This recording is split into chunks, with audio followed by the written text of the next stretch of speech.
Hello, fellow followers. Welcome back to FanZcene. Greg here, and today I have for you my review of the new independent film, One Night Rental, from first-time director Chris Annabelle and all the crew over at Straight to Video, the 80s video shop over in Alfreton across the pond. Shout out to those guys. I've actually had Chris and Rob Lane, who's in the movie, on my channel in my documentary Why We Love the Video Store, because they still run a video store. And this movie is like I said, it's an independent film that actually takes place in the 80s video store, straight to video shop over in Alfreton. It's filmed in there and in and around the surrounding areas, and it was a pretty fun movie. I gotta say, I enjoyed it.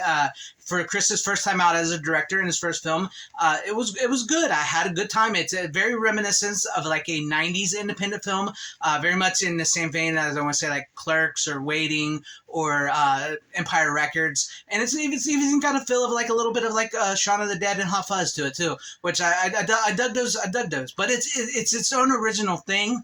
And so the story centers on the characters of Chris and Rob, who run the straight-to-video 80s video store shop in Alfreton, and it's a day in the life. You know, it's just like a day in the life. It's what they go through, all the weird, wacky customers that keep coming into their store, and, you know, how they're running this. And, you know, it's a video store in 2024, and, you know, how you're taking in tapes with mold, and, you know, they're putting out tapes or renting tapes. You know, it's like a little interesting slice of life where we are in today's world.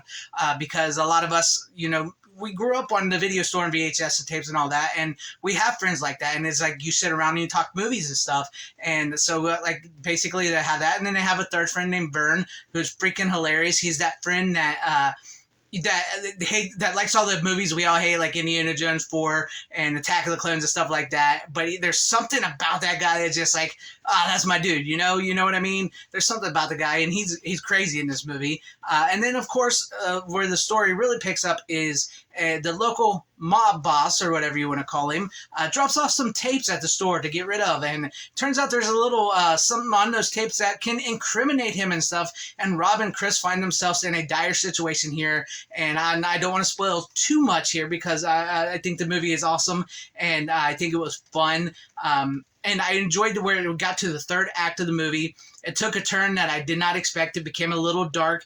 It is definitely of a dark comedy. I did not expect some of the violence and stuff that occurs in the movie and where it was exactly headed at that point in time.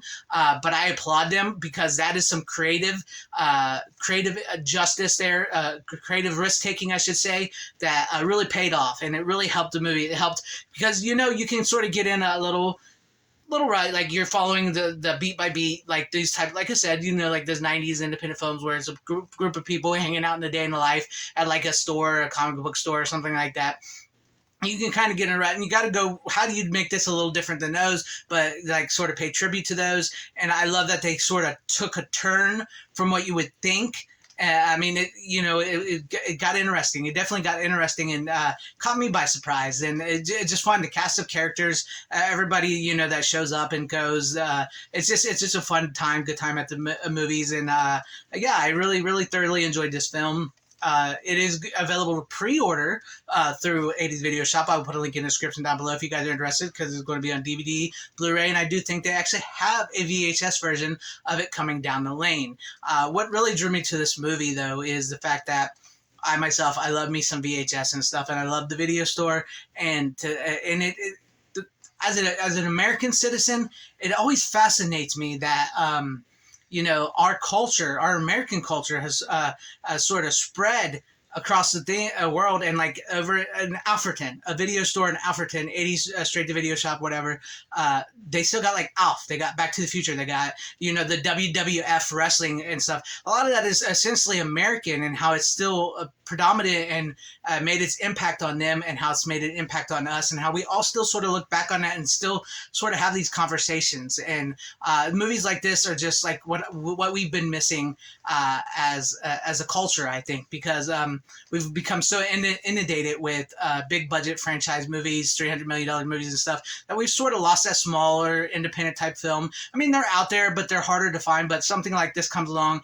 and it's like, man, that's a good movie. That takes me back. I love the risk taking. Sure, some of the dialogue could be a little bit dodgy. Some of the pacing in the beginning could have been, worked out a little better. But that doesn't matter because, as far as I'm concerned, Chris Annabelle and everybody that's involved in the movie, the actors, actresses, play their roles well. I believe them. I believe what they're saying. I mean, it just felt like these were real people, and I applaud that, and I applaud the creative risk taking where they went in the third act, and it was a good time, and it's fun to see all the little references in the video store of like the Ninja Turtles game and the VHS tapes and stuff like that, and it's, to know that people are still having these conversations about these movies and still have that love for a video store and stuff. Even in, like they say, even in 2024, over there, it's a bit dodgy, running a video store in 2024. But hey, it seems like it's doing very well. And hey, you guys got made a movie, One Night Rental. So I applaud that. And I think it was a great movie. And I think I will buy this on Blu-ray because I only buy what I like. And I really did like this movie. It was fun. It took me back and I had a good time. So shout out and kudos to all you guys over there. Thank you for this great film and giving me an opportunity to see the film.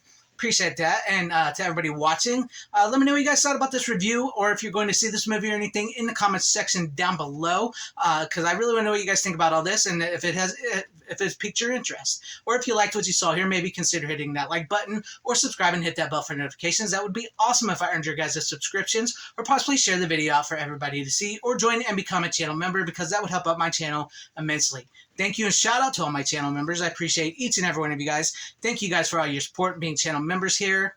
And to everybody watching, whether you liked me, hated me, or liked this video, or hated this video, thank you for sticking this long. Wherever you all are, please have a great, safe, happy, healthy day, morning, afternoon, evening, and night. Always support physical media. It truly is the superior format. Godspeed.